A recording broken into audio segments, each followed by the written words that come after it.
bagaimana kabar kalian hari ini? Semoga kalian di rumah dalam keadaan baik-baik saja ya. Hari ini kita belajar IPS tentang peta dan ketampakan alam wilayah Indonesia.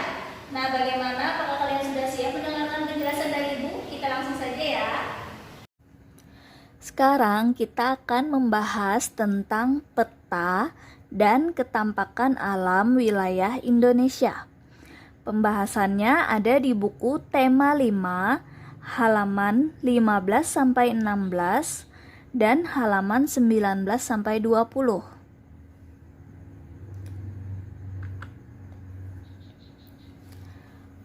Peta adalah gambar seluruh atau sebagian dari permukaan bumi yang dilukiskan pada suatu bidang datar dengan perbandingan atau skala tertentu.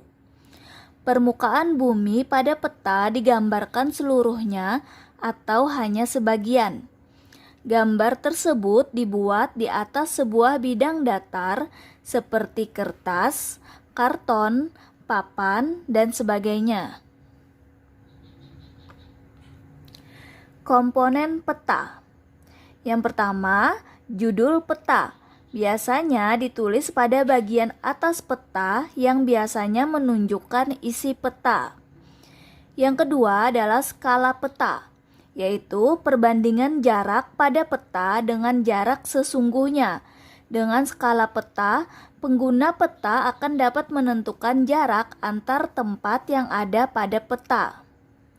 Yang ketiga, simbol, yaitu gambar atau warna tertentu pada peta untuk mewakili objek dalam peta.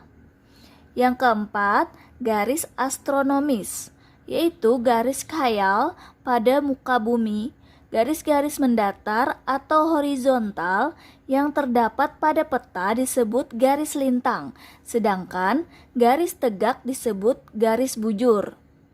Yang kelima adalah legenda, yaitu keterangan beberapa simbol yang digunakan pada peta untuk memudahkan pengguna peta memahami isi peta.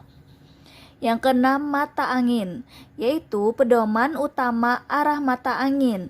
Mata angin yang mengarah ke atas menunjukkan arah utara.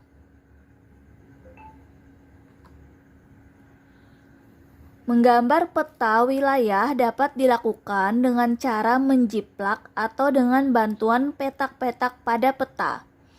Teknik menjiplak dapat dilakukan dengan menjiplak gambar asli dengan karbon dan kertas putih. Sedangkan dengan teknik kotak dapat dilakukan sesuai langkah-langkah berikut.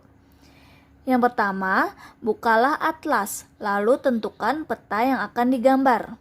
Yang kedua, amatilah letak kota, sungai, danau, gunung, laut, dan batas-batas lainnya. Yang ketiga, buatlah garis-garis melintang dan membujur pada gambar peta asli menggunakan pensil. Luas kotak sama dengan panjang kali lebar, yaitu 1 kali 1 cm. Yang keempat, berilah nomor pada setiap garis lintang. Berilah huruf pada setiap garis yang membujur. Nomor dan huruf dibuat pada pinggir garis tepi. Yang kelima, selanjutnya siapkan kertas yang akan digunakan untuk menggambar. Lebih baik ukuran kertas sama dengan ukuran peta aslinya. Yang keenam, mata angin, yaitu pedoman utama arah mata angin. Mata angin yang mengarah ke atas menunjukkan arah utara. Yang ketujuh, gambarlah peta di atas kertas. Setiap goresan pensil harus sesuai dengan alur garis atau kotak pada peta. Yang kedelapan, setelah selesai mencontoh peta, pertebal lagi dan berilah warna-warna seperti yang ada pada peta di atlasmu.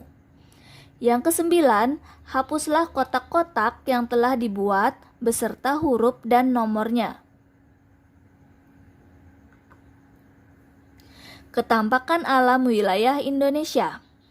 Ketampakan alam adalah segala sesuatu yang tampak di permukaan bumi atau alam. Permukaan bumi terdiri atas daratan dan perairan. Di bagian daratan rendah terdapat berbagai bentang alam, misalnya dataran rendah, dataran tinggi, pegunungan, gunung, dan pantai. Dengan mengetahui ketampakan alam suatu wilayah, kita dapat melihat potensi sumber daya alam yang tersedia dan mata pencaharian penduduk yang tinggal di wilayah tersebut.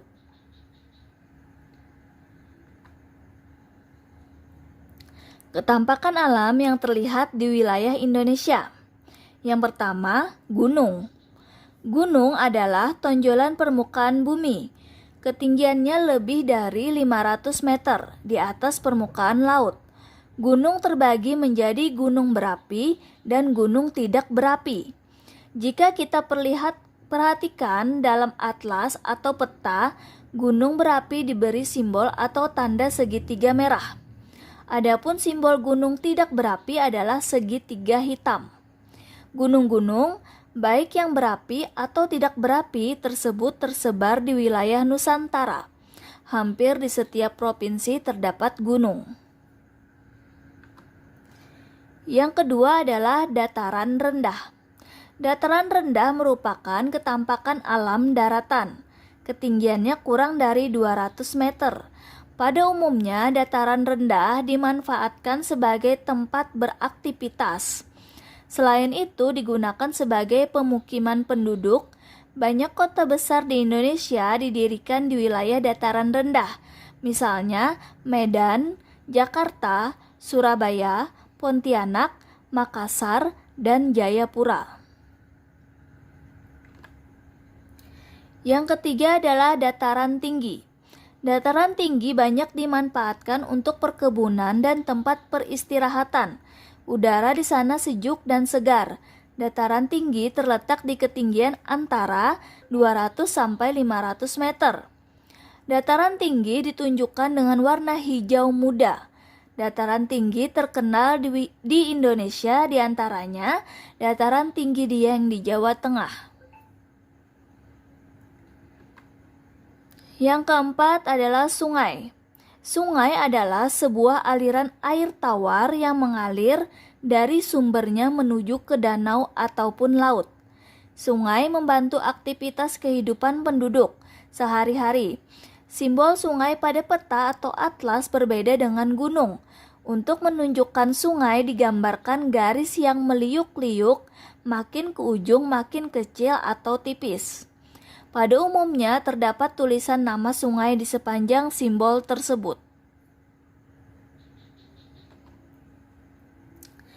Yang kelima adalah danau.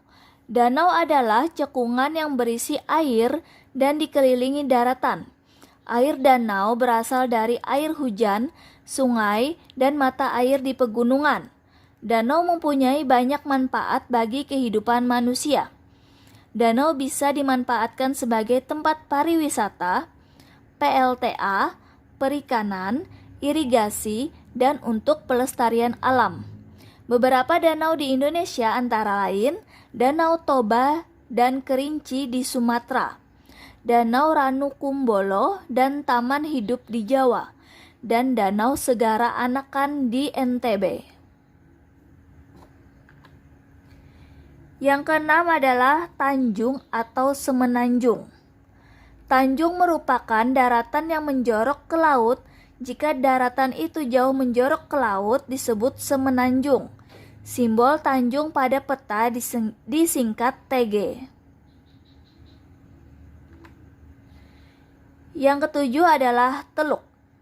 Teluk adalah laut yang menjorok ke daratan. Pada peta, teluk disingkat TEL. Beberapa teluk yang ada di Indonesia antara lain Teluk Cendrawasih di Papua dan Teluk Penyu di Jawa Tengah. Nah, untuk tugas kalian hari ini, yang pertama, apakah yang dimaksud dengan peta?